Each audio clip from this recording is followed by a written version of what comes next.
Hello kids, welcome to Force and Pressure chapter.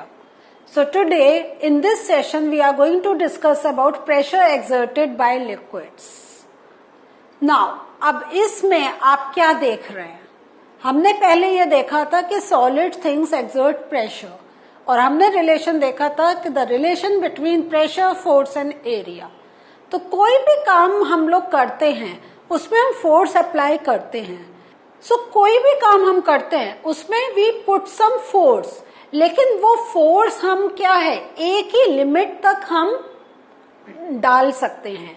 But same force से we can अगर हमने उसका pressure में थोड़ा सा अगर हम चेंज लाएं तो सेम फोर्स से we can do number of things. जैसा हमने नेल में देखा था, हैमर से हमें उसको फोर्स डालना है, लेकिन अगर प्रेशर पर इफेक्ट पड़ेगा, मींस प्रेशर अगर उतना एक्टिव होगा उतना उसमें जाएगा प्रेशर के जो अगर हमें नेल अंदर डालनी है किसी वुडन प्लैंक के या वॉल में, तो अगर जो पॉइंट ऑफ कांटेक्ट पे प्रेशर ठीक जाएगा then only we will be able to put that nail. चाहे हम कितना भी फोर्स लगा लें, अगर प्रेशर नहीं उस पर जाएगा कि it can break the wall to go inside, तब तक हमारा काम नहीं होगा चाहे हम कितना भी फोर्स लगा लें. सो मेन है कि हमें फोर्स पर कंट्रोल करते हुए we have to think about कि how the maximum pressure can be put on a thing so that the work can be done. So इसी में आज हम लोग लर्न करेंगे अबाउट कि how does liquid exert pressure. Liquids जैसे solid करते हैं लिक्विड्स भी करते हैं. कैसे करते हैं? Let us look at some activities. अब इस एक्टिविटी में हमने क्या करा है, we have taken a glass tube, और ये जो ग्लास ट्यूब है this is transparent glass tube, और इस ग्लास ट्यूब में हमने नीचे एक बैलून या कहें हमने कुछ एक रबर शीट लगा दिया है. हम बैलून भी कह सकते हैं, हम कह सकते हैं रबर शीट ऑल्सो. ठीक है, हमने ये नीचे इसमें लगा दी. अब हम लोग क्या कर रहे हैं कि we are filling this tube with water. तो जब हम ट्यूब फिल कर रहे हैं हम ये देख रहे हैं जब हमने वाटर यहां तक भरा है तो हमारा जो भी प्लास्टिक की शीट है, रबर शीट है, बैलून है, वो इतना एक्सपेंड हुआ. लेकिन as we are increasing the water we can see the more expansion. Can you see? The water level is here, the expansion is this much. When the water level is at this, the expansion is this much. So, can you see any relation between the amount of the bulge in the rubber sheet and the height of the water? Yes. The more the bulge, the more is the height of water. The less the bulge, the less is the height of the water. तो आपको क्या लग रहा है? Yes, water हमें उसमें ज्यादा गया, water ज्यादा गया तो, लेकिन एक्सपेंशन से क्या हुआ? Yes, water is creating some pressure on the rubber sheet so that it is expanding more. One more activity हम देखते हैं. अभी हमने नीचे ऐसे ट्यूब के लगाया था. Now we have taken a bottle, you can take any plastic bottle, और साइड में हमने उसको एक ट्यूब अटैच करके and then we have put a balloon over here. Clear? Now cover the mouth of the glass tube with a thin rubber sheet, fill the bottle up to half with water. So अब हम लोग क्या देख रहे हैं? Again we can see some bulge in the balloon. वो हमने सोचा कि डायरेक्ट पानी जा रहा था, सो ठीक है, it was putting some pressure and the rubber sheet was getting expanded. लेकिन जब अब हमने साइड में बैलून लगाया है this is also getting expanded. This means क्या हो रहा है, यहां से भी वाटर फ्लो हो रहा है and it is creating some pressure. So does the bulging of the rubber sheet in this case indicate that water exerts pressure on the sides of the container? Water pressure दे रहा है तभी तो it is flowing, वैसे नीचे जा रहा था, बट जब हमने साइड में देखा तो क्या हुआ, the water is moving this side also,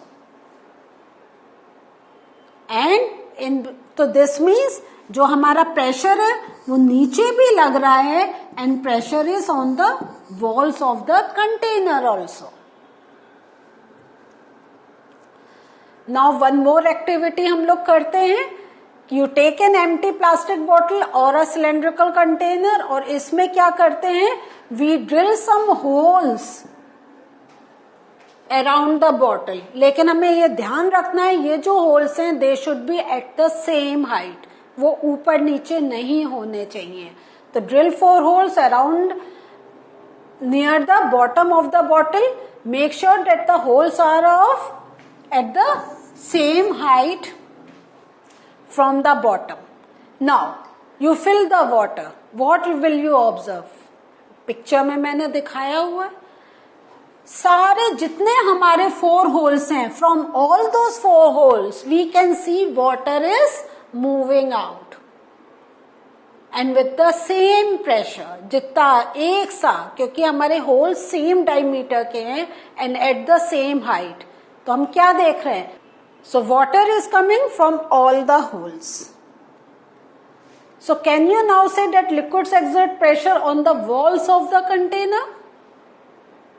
yes, क्योंकि जब वो प्रेशर डाल रहे हैं then only the water is coming out. अगर वाटर में प्रेशर नहीं होगा तो will there be any movement in the water? Will the water be able to come out from the holes? तो हमने 3 एक्सपेरिमेंट्स में देखा कि the pressure is exerted at the bottom as well as on the sides of the wall. Because of this pressure only the water is coming out. Clear हो रहा है?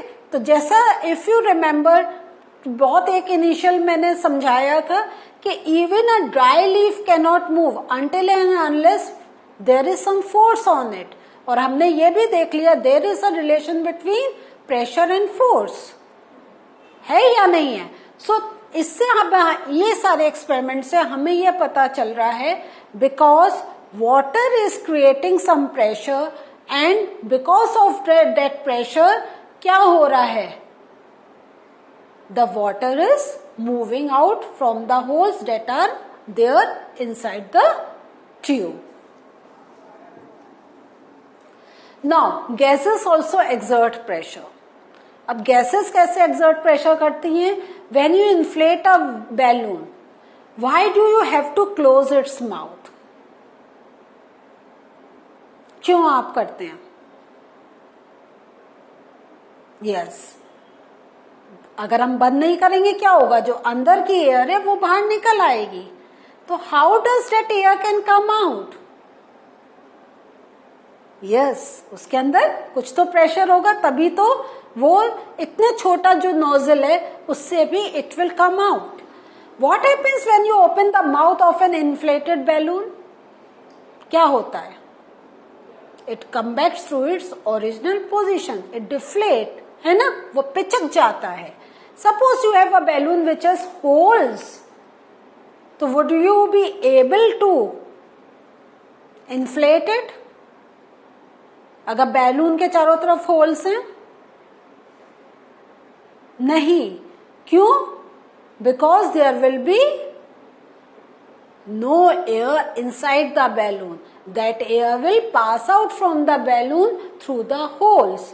तो जैसा हमने वाटर का एक हमने लास्ट अभी एग्जाम्पल देखा था कि there were 4 holes around the water bottle and water is coming out from all the holes. In the same way, balloon में जो air होगी that will also come out from the holes that are in the balloon. What happens to the air in the bicycle tube? वो भी कब? जब उसमें puncture हो गया हो. तो पंक्चर मीन्स क्या? What is the meaning of puncture? आप साइकिल तो चलाते हैं ना,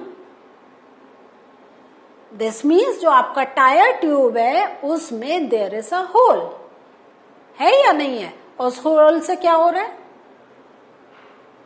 क्या हो रहा है? यस, क्या हो रहा है? Yes, air is coming out. और वो जो एयर आ रही है तो वो because of that hole all the air is coming out. तो जो अंदर उसको एक अपना प्रेशर बना के रखना है जिससे हमारा टायर एक smoothness they for the riding, वो दैट इज नॉट देयर। सो कि वो air is giving pressure on the tyre tube. तो उस प्रेशर से एक तो बाहर आ रही है, प्लस हमें साइकिल चलाने के लिए भी एक प्रॉपर उसको इन्फ्लेटेड रखना है, because then only it will give support for the cycle and it can move smoothly.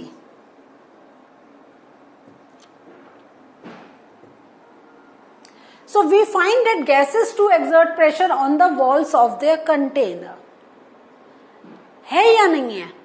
तो अभी हमने इस सेशन में क्या देखा है कि चाहे हमारा लिक्विड हो लाइक वाटर, इसको हम लिक्विड भी कह सकते हैं, या गैसेस हो, ऑल दीज एक्सर्ट प्रेशर। और गैसेस का जैसे हमने प्रेशर जब स्टार्ट कर रहा था तो एयर क्या है? It is a mixture of gases. तो अब आप सोच लें, because of the difference in temperature they create lot of pressure, and because of that pressure there are hot winds, there are cyclones, and which brings destruction. So gases हो, liquid हो, solid हो, everything exerts pressure on the other thing. और इससे क्या होता है, हमारा because of this pressure कुछ वर्क होता भी है, लेकिन बिकॉज ऑफ दिस प्रेशर थोड़ा सा हमारा काम भी बिगड़ता है। जैसा हमने देखा, अगर टायर ट्यूब में हमारा होल हो जाएगा तो वो जो प्रेशर एक्सर्ट करते हैं वो क्या होगा? It will the gas from inside will start coming out, means the air that is inside will start coming out. ऐसी वाटर का देखा कि it exerts pressure, और वॉल चाहे वो बेस हो या कहीं हो, when the liquid is in contact with any surface, when liquid is in contact with any surface, it will exert pressure.